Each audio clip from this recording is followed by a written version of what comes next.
Традиционно 2 раза в год проходят такие мероприятия. 1 раз в Москве, когда происходит фестиваль зодчества под патронажем Союза архитекторов России. И 2-й раз у нас выездное мероприятие. В этом году нам повезло оказаться в Чечне, в гостеприимном крае, и мы очень благодарны за эту возможность. Сегодня у нас получается день ознакомительный. Мы знакомимся с городом. Развитие Грозного последние годы – это постоянная притча во языцах, это все обсуждают, у вас появляется знаковых объектов. Почувствовать территорию – это одна из задач сегодняшнего дня.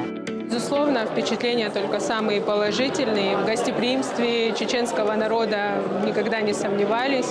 Очень приятно сегодня находиться здесь, в окружении такого количества коллег со всей страны. Безусловно, обмен опытом в разных уголках нашей страны, он очень важен. Самое большое достояние нашей великой страны – это многообразие обычаев, многообразие народов. И очень здорово, когда оно считывается в благоустройстве, считывается в архитектуре. Поэтому в этом смысле Грозный на самом деле может быть примером для всех других регионов, и это очень положительная практика.